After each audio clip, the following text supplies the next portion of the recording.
Hi, I'm Kim Vanell in Whanganui, New Zealand. It's Monday, November 17th. Today, Trump changes his mind on the Epstein files, calling for lawmakers to force the release of the Justice Department documents. Saudi Arabia's Crown Prince prepares to head to the White House. And the UK toughens its stance on immigration as the Labour government looks to reverse far-right gains. This is Reuters World News, bringing you everything you need to know from the front lines in 10 minutes, 7 days a week.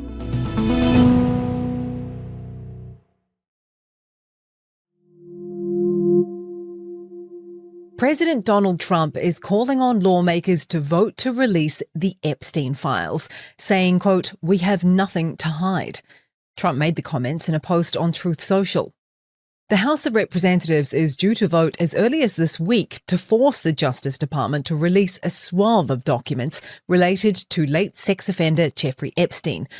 That bill would then need to pass the Senate and be signed off by Trump himself. Many documents have already been released by the Justice Department, by Democrats and by Republicans, but it's thought these documents would be far more comprehensive than anything made public so far. One of the Republicans who wants the Justice Department files to be made public is Marjorie Taylor Greene. Once a staunch Trump ally, she now says her criticism of him and his online attacks and response have put her life in danger. White House reporter Graham Slattery explains how things got so heated.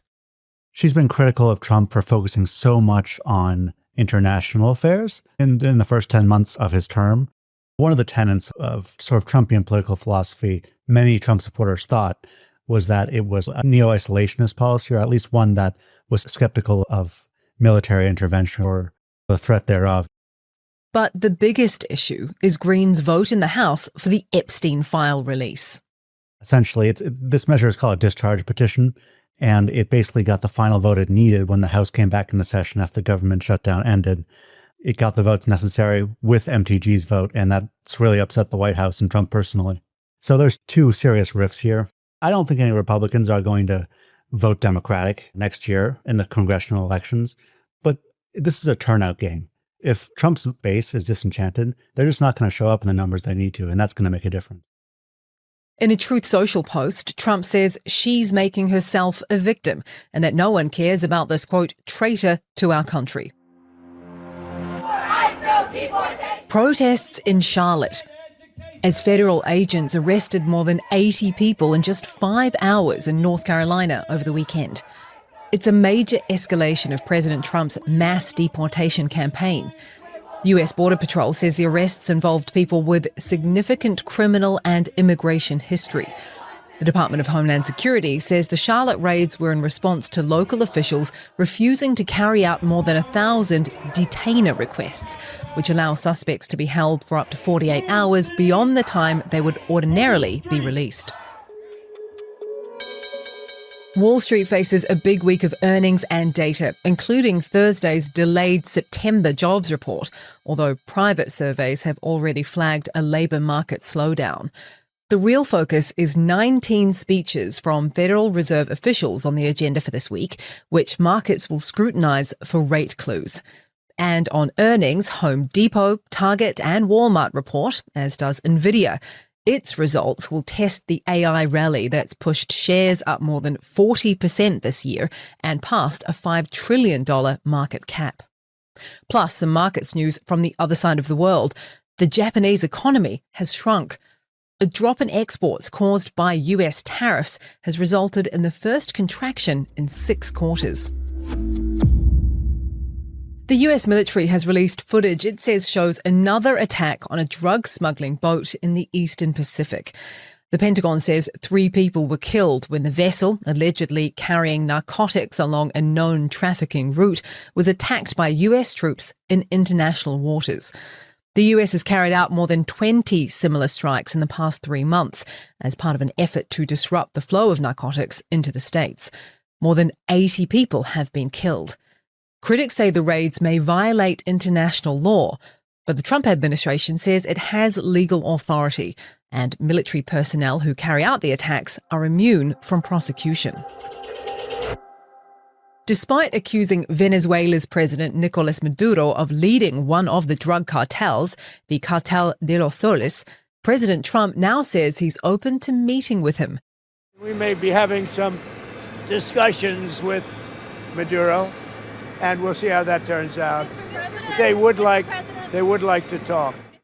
Senior Trump administration officials have held several meetings at the White House this week to discuss options for possible military operations in Venezuela. The US is already building up its military presence in the Caribbean, deploying warships, a nuclear submarine, and F-35 aircraft. And speaking of F-35s, the US is hoping to ink a deal to sell some of the Lockheed Martin fighter jets to Saudi Arabia when President Trump meets with Crown Prince Mohammed bin Salman at the White House this week. Mohammed bin Salman has some big economic goals on the agenda too. But as our White House reporter Steve Holland explains, Trump will have his own set of asks. MBS, as he is known, is wanting to seal a defense agreement with the United States. We're expecting agreements on manufacturing, technology, defense. Now, President Trump wants Saudi Arabia to join the Abraham Accords, the series of deals between Israel and other nations. The Saudis do not want to go that far. They're not ready yet. They want to see steps toward Palestinian statehood before they would agree to normalize relations with Israel. So this is a point of potential tension between the president and MBS. This meeting continues efforts by MBS to revive his image on the world stage after the 2018 murder of Jamal Khashoggi at the Saudi consulate in Istanbul. US intelligence shows that bin Salman approved the operation to capture or kill the journalist. He has worked to try to avoid the fallout from that ever since it happened. Joe Biden once called MBS a pariah, but then later did a fist bump with him on a trip to Saudi Arabia. Trump does not have the same qualms about the Khashoggi murder as Biden did, and so he's quite willing to play up their friendship with the Saudi crown prince. To the UK now, where the government is coming under pressure to deliver on its promise to secure the country's borders. Immigration has surged to the top of voters' concerns, according to recent polls, helping the right-wing Reform UK party gain political ground. In response, the UK's Interior Minister, Shabana Mahmood, is set to announce a major shake-up of asylum policy later today. Here's reporter Alastair Smout in London. The Labour government is proposing refugee status will be temporary, reviewed every 2.5 years, and refugees could be returned to their home countries if it's deemed to be safe. Previously, Mahmood has said that after 5 years, in many cases, refugees can apply for settlement and stay forever. Now it will take 20 years, so that's a quadrupling of that amount of time. But the Labour Party is losing support among farther left-leaning voters who tend to be more sympathetic to asylum seekers. And that leaves a difficult needle to thread for the party. So the government is always keen to stress that it believes in helping those in genuine need. And the government also likes to talk about these safe and legal routes as a sort of carrot when they're announcing the stick of tougher measures on asylum seekers, on immigration, on refugee status. So what they've outlined this weekend was a capped route for displaced students to study in the UK, a similar route for skilled workers, and a refugee sponsorship scheme to give voluntary organisations a bigger role in resettling people. They say that builds on an approach seen at the start of the war in Ukraine, when hundreds of thousands of British people hosted Ukrainians in their homes. And finally, some good news for Thanksgiving travellers. The FAA is lifting flight restrictions at 40 major US airports starting today.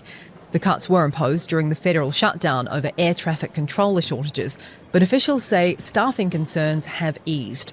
Airlines expected the move. Cancellations are already near record lows, so operations should be smooth as holiday travel ramps up.